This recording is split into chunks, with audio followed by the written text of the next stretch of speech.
3 hari, puluhan kota terbakar amarah. Dari Jakarta, tragedi tewasnya Afan Kurniawan menjadi percikan api yang menyulut gelombang demonstrasi. Gedung DPRD Makassar hangus, Mapolda Yogyakarta dilalap api. Pos polisi di Surabaya dibakar, hingga Bandung dipenuhi tangisan ratusan mahasiswa yang sesak nafas akibat gas air mata. Lebih dari 951 orang ditangkap, ratusan luka, dan negeri ini dicekam ketakutan. Inilah kisah membara yang direkam mata publik dari masing-masing kota. Namun sebelumnya jangan lupa klik like, subscribe, dan tanda lonceng terlebih dahulu agar Anda tidak ketinggalan informasi.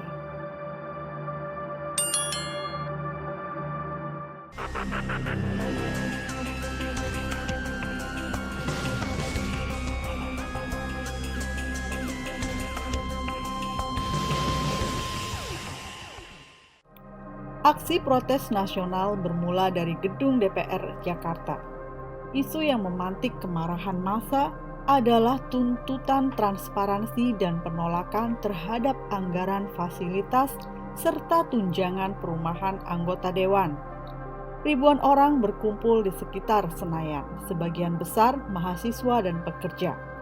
Situasi yang awalnya tertib berubah ricuh ketika barisan aparat membubarkan paksa. Di tengah kekacauan itu, tragedi menimpa seorang pengemudi ojek online bernama Afan Kurniawan yang baru berusia 21 tahun.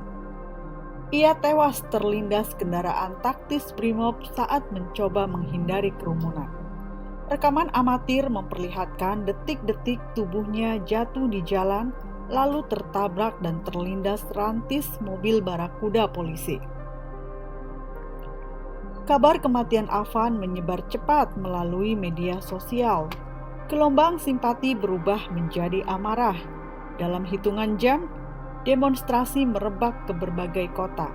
Bandung, Makassar, Yogyakarta, Surabaya, Solo, Tegal, Pekalongan, hingga Cirebon.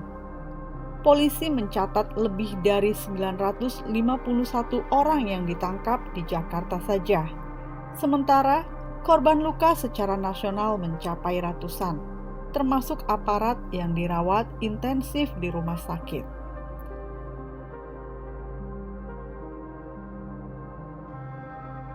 Dari Jakarta, bara api itu menjalar, membakar gedung DPRD di sejumlah daerah, merusak kantor polisi, hingga menelan korban jiwa di Makassar.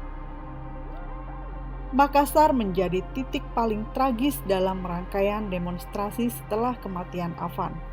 Massa menerobos kompleks DPRD, membakar gedung hingga habis, asap pekat menutup langit kota diiringi teriakan panik dan upaya evakuasi terburu-buru. 3 orang tewas yakni Sarinawati, Syaiful, dan Abai. Ketiganya dikabarkan sebagai ASN. 2 korban luka berat jatuh dari lantai atas ketika mencoba menyelamatkan diri. Sementara 3 lainnya luka ringan akibat kepulan asap dan benturan. Di luar gedung, beberapa pos polisi di AP, Petarani, dan flyover Urip Sumoharjo dibakar. Kerugian material besar, dari kendaraan dinas hingga arsip kantor yang rusak dan terbakar. Situasi malam itu mencekam. Aparat sibuk memadamkan api dan menghalau provokasi.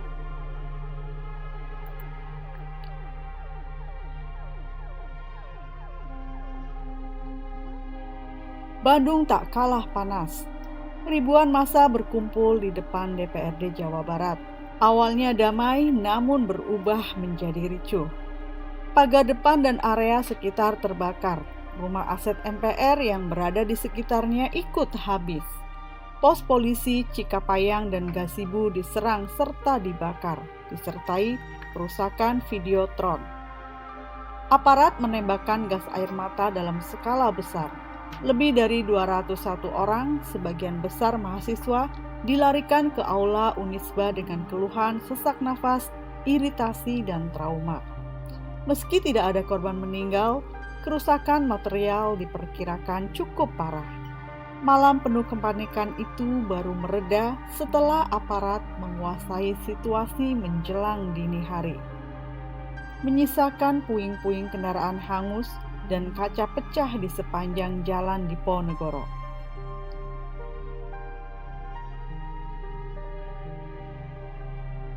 Di Yogyakarta, sasaran amuk massa bukanlah DPRD, melainkan markas Polda DIY.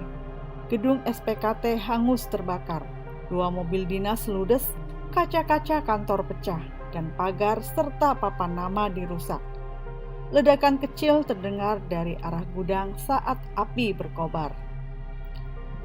Sri Sultan Hamengkubuwono X turun langsung ke lokasi untuk meredakan emosi massa. Tidak ada korban jiwa yang terlapor, namun kerugian material sangat besar dan pelayanan kepolisian lumpuh sementara. Situasi Yogyakarta yang biasanya tenang berubah mencekam dalam satu malam, menandai meluasnya eskalasi demonstrasi ke jantung budaya Jawa.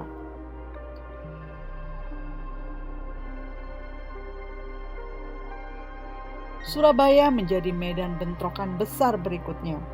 Massa menyerang Polsek Tegal Sari, memecahkan kaca ruang SPKT, mencoret tembok, dan merusak fasad.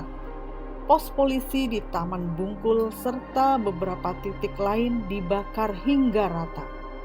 Ledakan kecil terdengar dari kendaraan bermotor yang terbakar. Dalam kekacauan, 6 polisi dan seorang TNI mengalami luka-luka ketika mencoba menahan massa. Tidak ada laporan korban jiwa, namun simbol hukum dan ketertiban kota porak-poranda. Gas air mata dan meriam air digunakan berulang kali. Namun, situasi baru reda setelah tengah malam.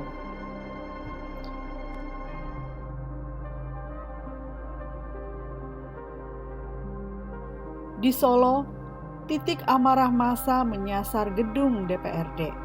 Bagian sekretariat terbakar hebat, menghanguskan ruang arsip, papan identitas, dan pos keamanan. Api sulit dikendalikan hingga subuh. Meski gedung utama DPRD selamat dari api, kerusakan tetap masif. Mobil patwal Polresta juga sempat diserang di luar kompleks DPRD. Tidak ada korban jiwa dilaporkan, namun suasana mencekam sepanjang malam dengan polisi memasang barikade dan warga dievakuasi.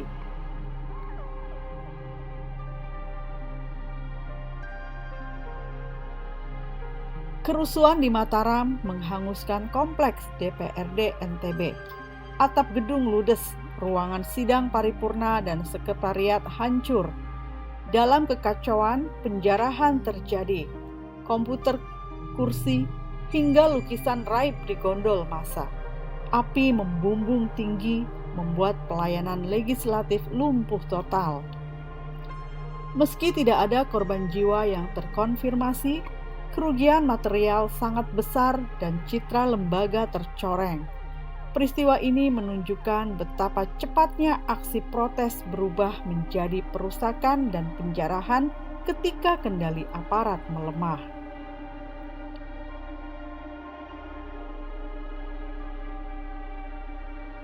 Kabupaten Cirebon juga tidak luput.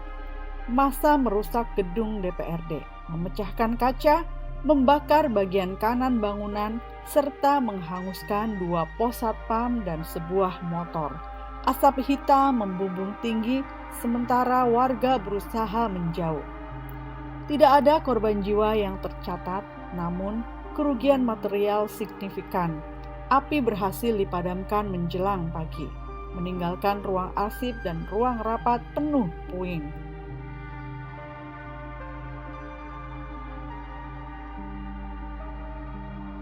Kota Tegal turut dilanda kerusuhan hebat.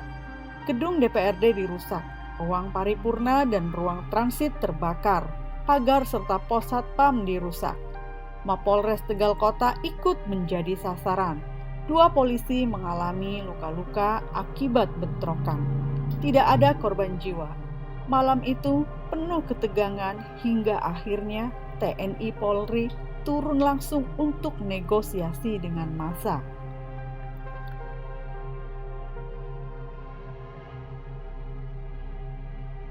Di Pekalongan, massa menjebol gerbang DPRD, mendobrak pintu, dan membakar ruang paripurna serta pos penjagaan.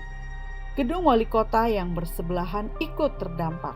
Api melalap ruang rapat, kursi, dan dokumen. Sekda menyebut tidak ada korban jiwa, namun kerugian material besar dan pelayanan pemerintahan lumpuh sementara. Pekalongan yang dikenal sebagai kota batik mendadak berubah menjadi kota asap dan bara api.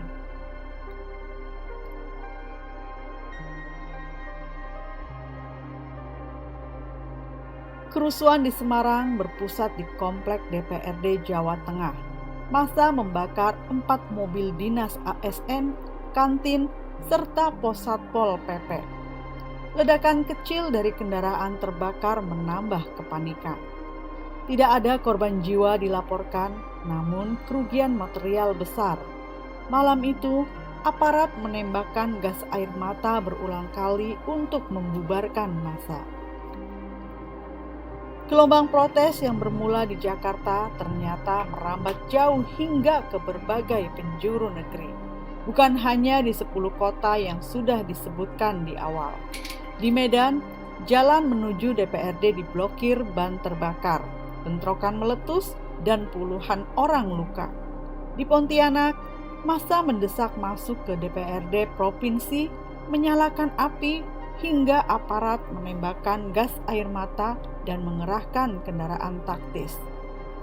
Sementara itu, di Banda Aceh, Palu, Gorontalo, Kendari, Padang, Manado, Indramayu, Tasikmalaya, Purwokerto, Kudus, Demak, Tuban, Sidoarjo, Malang, Probolinggo, Jember, Banyuwangi, Palangkaraya, Manokwari, hingga Banjarmasin, aksi massa juga berlangsung panas.